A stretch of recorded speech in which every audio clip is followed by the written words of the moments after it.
In the 5th year of dating my boyfriend, I suddenly started thinking about marriage. But I knew, deep down, that he didn't love me. If it weren't for my initial enthusiasm, my persistent pursuit, which I thought was deeply moving, maybe we wouldn't even be together. I sighed, spat out the mouthwash, and stared at my reflection in the mirror. I traced a wrinkle that had appeared out of nowhere, then heavily applied some eye cream. No amount of collagen or skincare could fight the damage time does to the face. In the afternoon, Mike texted me, "Got a business dinner tonight, don't wait up for me."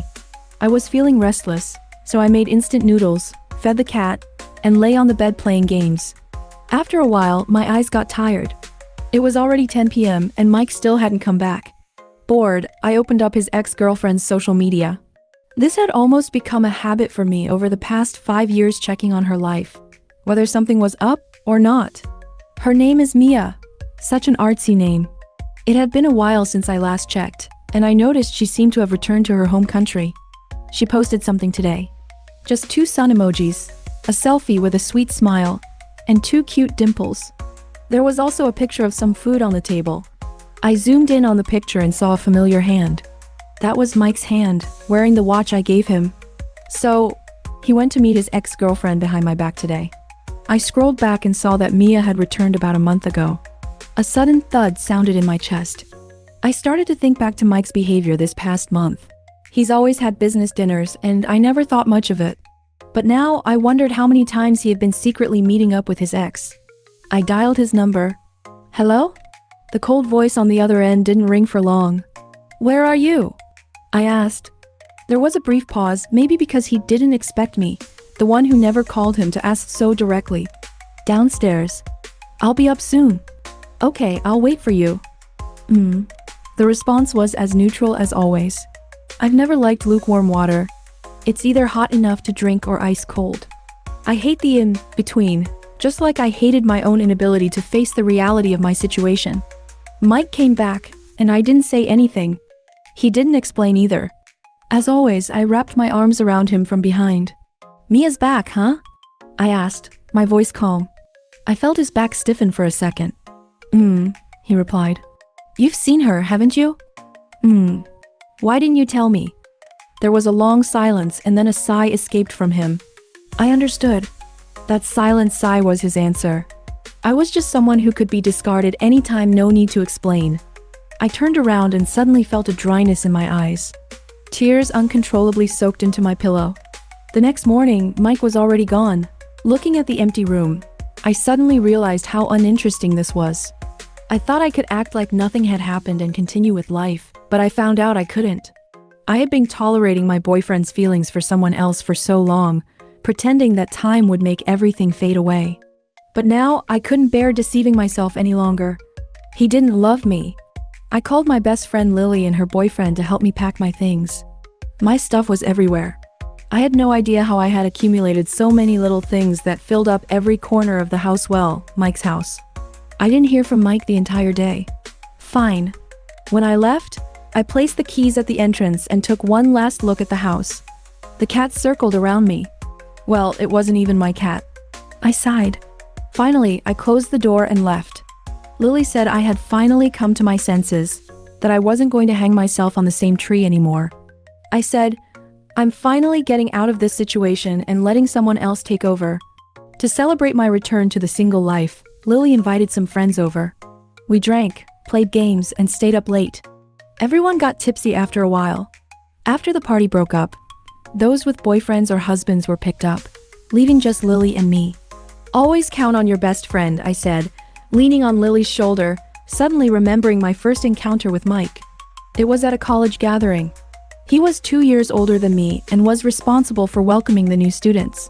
When I first saw him, I instantly liked him because, honestly, Mike was good looking and his grades were great. I was a shallow person after all. At the dinner table, I awkwardly went over to offer him a drink. Amid teasing from everyone, I drank 3 glasses and then ran away, red-faced. Afterward, I planned to go talk to him for his contact information, but then I saw Mia. She was so beautiful and elegant, walking hand in hand with Mike. I fell for him, even though they looked so perfect together. Suddenly, my phone rang. It was him. I hung up. He called again. I hung up again. Then he texted, "Where are you?" I didn't respond. "Answer me." The phone rang again. I picked it up. "Where are you?" The alcohol from earlier began to wear off, and then I realized, "Mike, let's break up." He didn't respond for a while, but then he spoke. "Where are you?" "Let's break up." "I've already moved out. I'm tired." "Tell me where you are," he said, sounding a bit angry. "It doesn't matter where I am. Tell me." I felt like I was pushing his limits, but so what? "Are you coming?" "You can't do anything if you do." I laughed coldly. "I don't love you anymore," I said. Then I hung up. Lily's boyfriend came to pick us up. When I got home, the alcohol had mostly worn off. I knew that even though Mike didn't love me, after spending so many years with me, he had feelings for me, like someone who had raised a cat for years. Yeah, it was like the feeling you have after raising a cat for years, but I didn't want to continue this way. I didn't want to waste any more time on a love that had no future, or to keep pleasing someone who didn't love me. My sincerity was worth more than feeding a dog. 5 years. If I kept wasting more time on him, I'd probably have children by now. Why should I live for him? I'm Lucy, and I deserve to live for myself. When I woke up with a hangover the next day, my phone had one missed call and a text from Mike. "Stop messing around. Come back." It was just like Mike, short and to the point.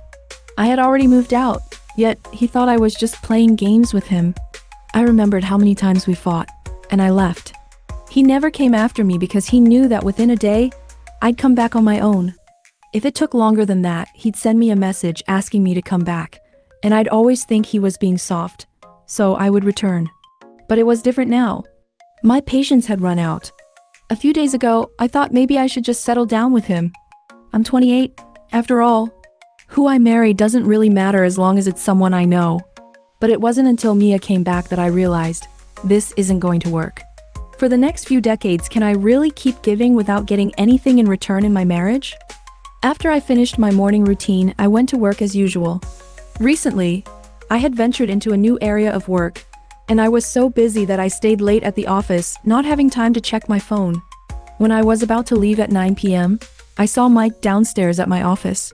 I knew exactly why he was here. His office and mine were in opposite directions. It felt like the sun rising in the west. "Lucy, come back," he said seriously. For a moment, I thought I saw reluctance in his eyes. "Mia isn't with you?" I asked, pretending to be casual. "I don't have anything going on with her," he replied. "Oh, I didn't really care." "Listen, don't be like this," he said, still thinking I was just messing around. I suddenly laughed and looked at him seriously. "Mike, I'm not playing around. This time, I'm serious. I can't take it anymore. I don't want to be with you anymore. I want to find my own happiness." It sounded so dramatic. "You still love me," Mike said softly. "Of course I do. I've loved you for 9 years. That's why I want to end this cleanly. If you don't mind, you can drive me home, but this is the last time," I said. Mike didn't try to stop me. He drove me home and left after that. I knew he was gambling, hoping I'd come back. I reopened Mia's social media page. There was only one heart emoji. Her feed was filled with strings of random English and French symbols, so hard to find unless you were looking for it. I couldn't remember her profile, so I cleared my browsing history. I didn't want to open it anymore. I realized I was strange, having stalked her for so long. Every time Mike and I fought, every time things got messy, I'd check if they had gotten back together. Lily said I had no sense of security. After graduation, Mia went abroad, dumped Mike, and I was still in my second year of college. I stayed by Mike's side for 2 years, showering him with attention, cooking for him, and cleaning his apartment, like a girl in a fairy tale. Eventually, after I graduated, I successfully won his heart and moved in with him. When we first got together, Mike told me he was naturally cold and wouldn't give me too much. I remember my first time with him. He asked me if I was scared. I bravely said no. We spent the hardest days in a small rented apartment after graduation. By the time I graduated, Mike was 2 years ahead of me, and we bought the house he now lives in. I picked out every single tile, every bowl in the kitchen. When we moved into the new house, I was so happy I hugged him and couldn't sleep all night. I thought I would be the lady of the house. Most importantly, I thought we'd keep going like this forever. Where did it go wrong? Was it after I got sick and he said, "I'm busy with a meeting"? Was it when I almost lost the cat and he yelled at me? Was it when he refused to watch a movie with me? Or when he couldn't even explain meeting Mia? I can't remember. Were these just normal things? How strange. I didn't even want to cry, yet tears came anyway. This was my choice. There was no reason to regret it. Just think of it as youth wasted on the wrong person. The next day I saw Mike again at work. It was almost laughable. In the 5 years we were together, he never once sent me to work. I had nothing to say to him. "Lucy," he called my name. After just a few days apart, I could see that he looked more haggard than before. I stopped in front of him. "Say what you need to say." I thought I made myself pretty clear. I looked up at him, the face I had loved for 9 years. "When will you come back?" I chuckled. "When I left before, you never reacted like this. What's different this time?" "Lucy, I was wrong. Come back." I knew he must have made a big decision to say that. He had always been proud and never admitted defeat in front of me. I didn't respond. I simply walked past him. His hand grabbed mine suddenly, and before I could react, I found myself in his arms. He held me tightly. "Mike, let go of me. I still have work." "If you're going crazy, go find someone else," I growled. "There is no one else." His voice was soft, right above my head.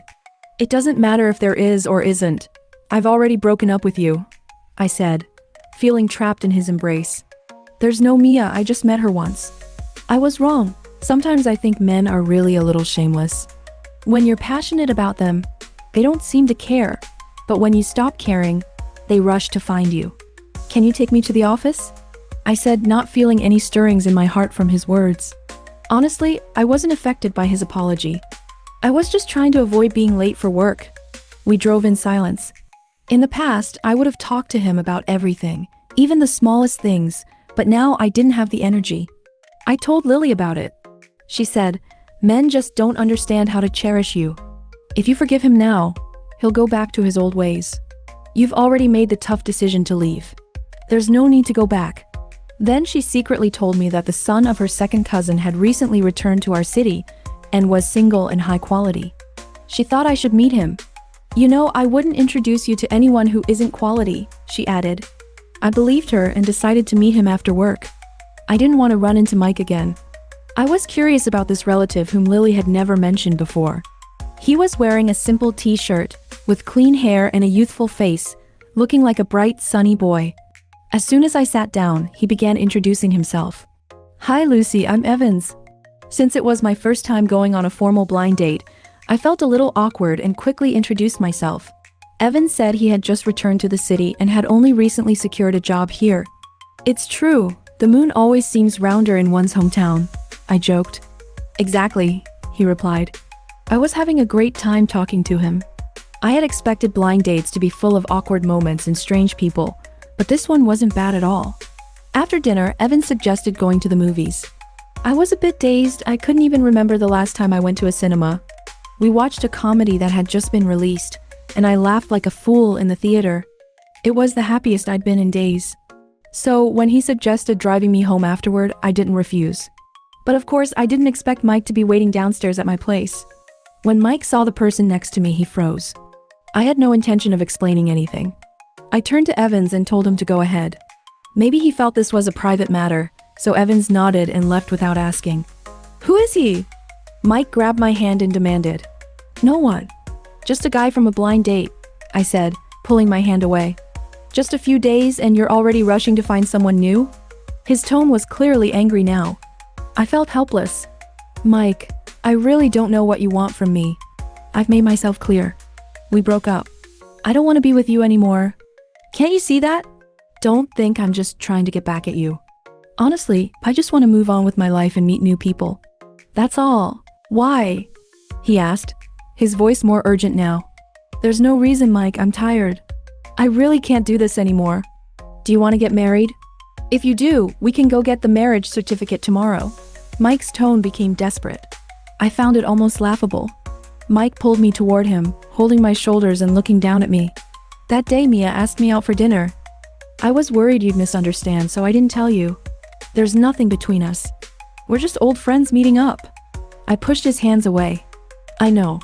You know, we really don't have anything. I admit, I didn't answer you that night because I thought it was a small matter. If I had told you, we'd just fight again. It was rare for Mike to explain so much at once. But I felt no stirrings in my heart. So, you think I'm going to bring up the past? I spoke slowly, one word at a time. You're wrong, Mike. I didn't break up with you because of Mia. I broke up with you because you don't love me. Mike stared at me, stunned. I continued, you don't love me. Even after 5 years, ask yourself, have you ever cared about me? What do you really know about me? Aside from how often I get my period. Do you know how many sisters I have? You don't, because you never join our gatherings. Do you know what my favorite dish is? Do you know what my favorite book is? Do you know which celebrity I like? Should I keep going? I took out the only photo we had together and ripped it in front of him.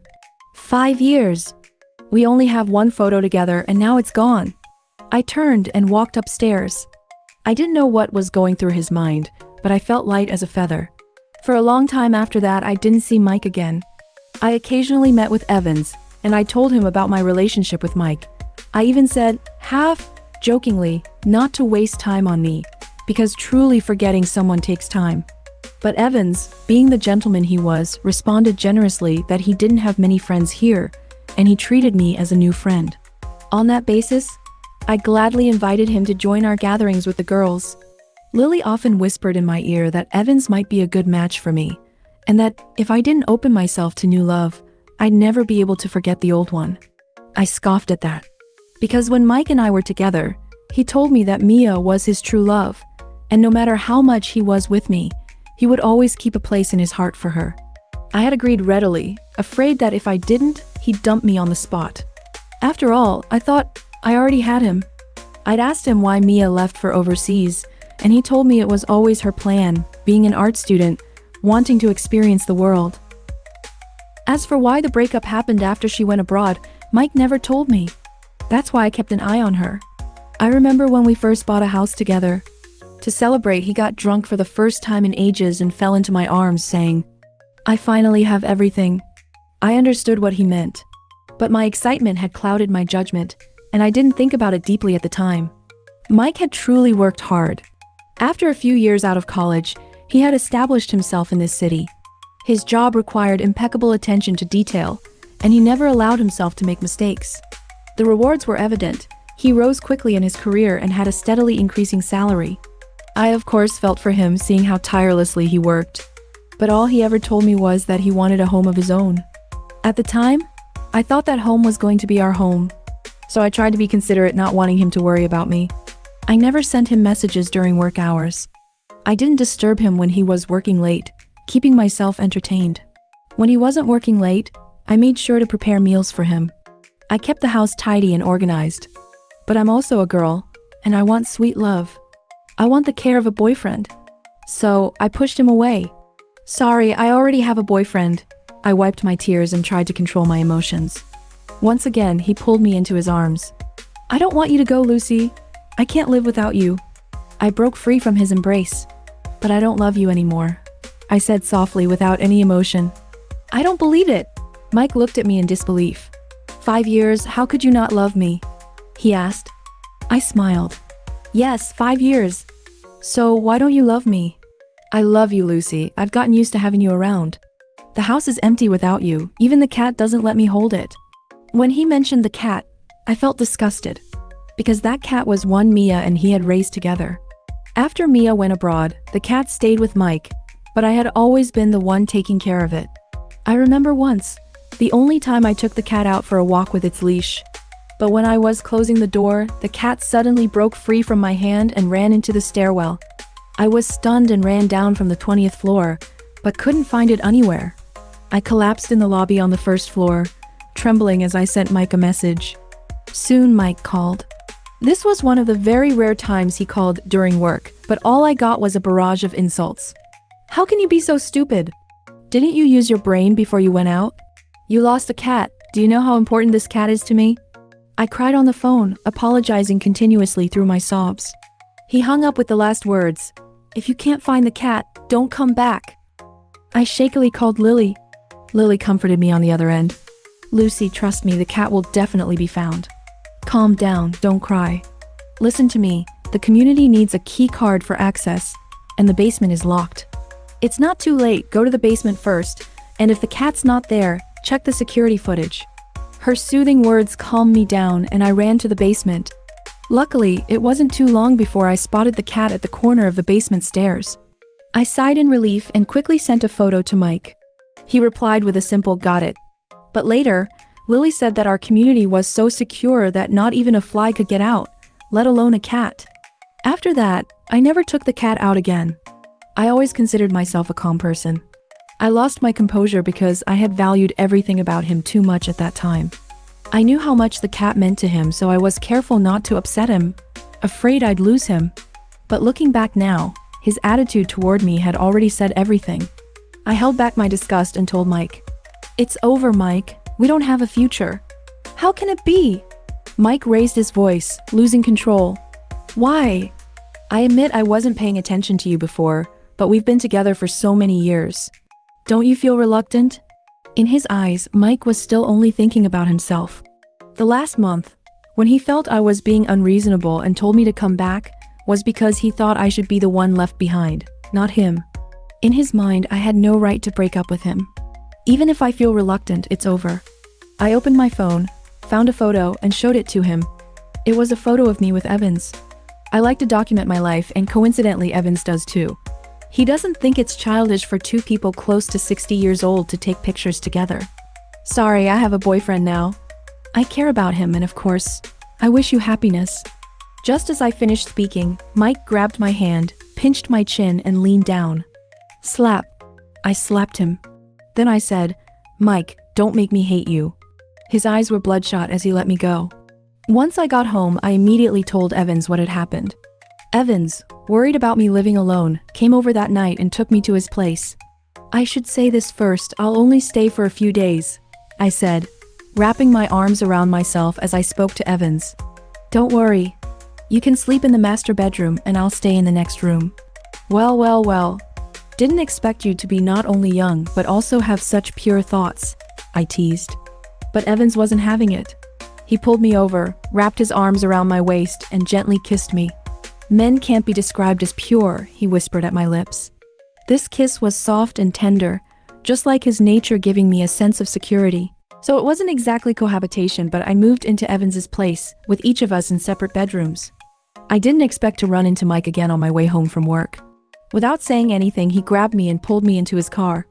I planned to call someone, but he covered my mouth. "Lucy, don't shout. I won't waste your time. I just want to tell you a story." "Don't you think you look ridiculous now, Mike?" By now, I was really angry. I admitted that I had been too eager to provoke him. I thought that even if he was made of steel, my fiery heart could melt him. But years had passed, and the love had long been worn away, leaving only obsession. If Mia hadn't come back, I might not have been able to see this. Of course, I didn't blame Mike for not loving me. It was all my fault. Now, even if there was no chance for Mike and Mia, what did it have to do with me? Mike pushed me into the passenger seat and buckled my seatbelt. He looked at me and said, "Just a little while. I won't waste too much of your time." I was already furious but tried to control my emotions. Mike was usually calm, but I didn't understand why he was so out of control now. "Go ahead," I said, trying to stay calm. We were both decent people, and I didn't want things to escalate unnecessarily. After a long pause, Mike finally spoke. "You might not believe this, but I'm actually a very insecure person." "Huh?" I couldn't help but be surprised. At least from all the years I knew him, I never thought he was insecure enough to not love me. I broke up with Mia because when she decided to go abroad, she told me I had nothing. She couldn't waste her feelings on someone with no future. "You think that's funny?" Mike smiled bitterly and continued, "I met her in sophomore year. During a school competition, my project came in first, and she lost to me. She told me she wanted to beat me. At that time, I only cared about my studies, but we kept meeting and eventually got together. She was a very excellent person." Mike paused and glanced at me before continuing. "I admit, I liked her a lot. She was disciplined and proud. I learned a lot from her, and because of her, I kept improving. I always thought we would be together for a long time. But near graduation, she said she wanted to see the world. I planned to go with her, but unfortunately, she didn't choose me. She said she could no longer find anything to look up to in me. To be honest, I hadn't met his ex-girlfriend since that time. I knew she was great, but Mike wasn't bad either. They were well matched. So, I worked hard to prove myself to her. I didn't allow myself to make mistakes. I didn't allow myself to be mediocre. When she came back and asked to meet, I didn't refuse. I just wanted to show her how well I was doing. I wanted her to regret her decision. But after we met, I realized that a lot of things didn't matter anymore. I just wanted to go home quickly. I admit I didn't explain myself because I didn't want to show you my weaknesses. Lucy, I love you. Being with you makes me feel secure. I know I was selfish before, using revenge on others as a shield and ignoring your feelings. But we've been together for so many years. I will change. I want to walk this path with you. Will you give me another chance? I won't. I refused without hesitation. Mike's eyes were red with unshed tears. Mike, let's set each other free. We've seen each other at our worst, but I think starting a new life is more important. I don't want to keep circling in the past. After I said that, I heard a noise from the car window. I turned around to see Evans. Without hesitation, I opened the car door. Mike quickly composed himself. When I jumped out of the car, I said, I really hope you'll be happy. Then I ran to Evans. I texted you when I got off work, saying I was nearby and could wait for you to finish. I linked my arm with Evans's, and I told him everything that had happened. Evans said, as an outsider, I don't know how to evaluate him, but I appreciate your sincerity. Let's eat at home tonight. I'll cook. I smiled. I'll cook instead. I'm better at it than you. And so, we went to the supermarket and bought a lot of things. For the first time, I didn't cook at home. Someone else cooked for me. Evans said, girls have delicate skin. I can't let you endure the oil and smoke. After dinner, we snuggled up on the couch and rewatched an old movie, Love Actually. Only after so many years will lovers end up together, was a line from the movie. I looked up at Evans and then a sweet kiss landed on my lips. Though brief, it made me feel at peace. Suddenly, Evans spoke. I've met you before. Wait, what? What kind of plot twist is this? I swear I've never met Evans before. But Evans didn't continue. When I was about to ask, he said, keep some mystery, okay? I threw a pillow at him and we both laughed. Then I heard from Lily. It was about Mike. I had blocked all his contact information after that day, so I hadn't known anything about his recent situation, nor did I want to know. Lily placed a box in front of me. Mike asked me to give this to you. I opened it and found a diamond ring. I was frozen in place and even Lily let out a gasp. I didn't know what Mike was up to. Mike seems pretty miserable. Lily spoke first. When he came to find me, he didn't look well at all. He seemed defeated. He didn't say anything, just handed me this box for you and asked me to tell you, I wish you happiness. I recognized the ring. A while before we broke up, we went shopping together and on a whim, I dragged him to try on rings. This was the one I had picked out. But he never bought it for me. Then Lily handed me an envelope. Inside were 2 photos. One was a solo picture of me, which Mike had given me when he gave me a Polaroid camera. I had taken many photos, hung them on the wall, and brought them with me when I moved. I wasn't sure how this one got left behind. The other photo was the one I had torn apart in front of him last time. He had pieced it back together. I turned it over, and there was a line of text written on the back. Lucy, if you turn back, I'll still be here. Lily, standing beside me, pushed me nervously. Lucy, I didn't expect Mike to do something so romantic, but don't get too moved, okay? Don't forget you have Evans. I closed the box and handed it back to Lily. I'll take the photos, but you can return the box to him.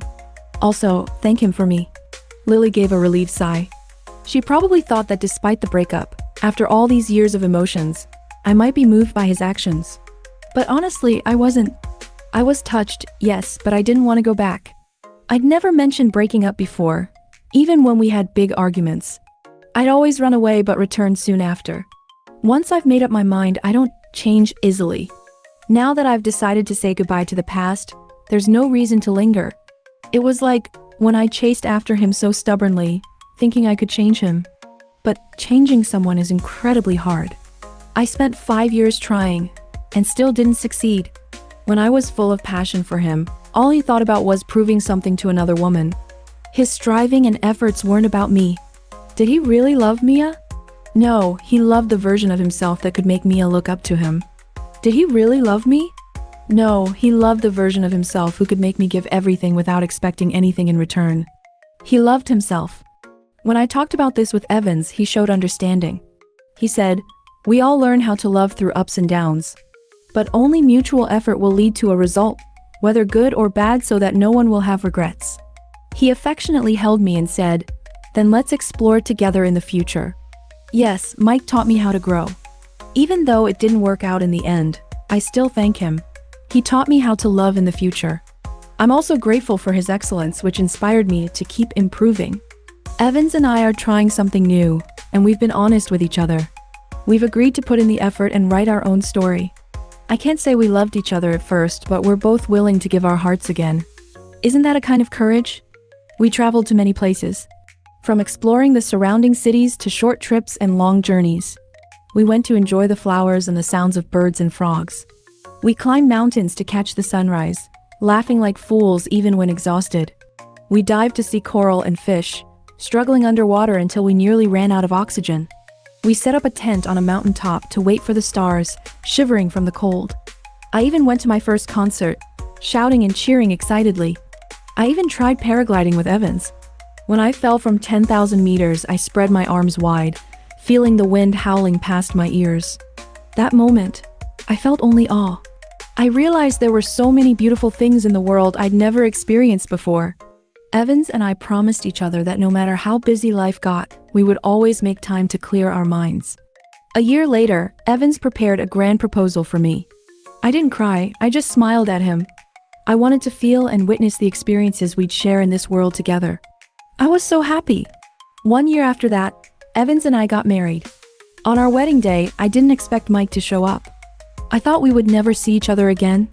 2 years had passed, and when I thought back to everything, it all seemed so distant. He told me he had attended Mia's wedding last year.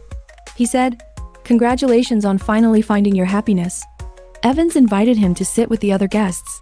Standing on stage, looking at Evans's youthful face, I happily answered, I do, to spend the rest of my life with him." From the corner of my eye, I saw Mike. He was smiling at me, tears streaming down his face. I saw his lips move. It seemed like he was saying, "Goodbye."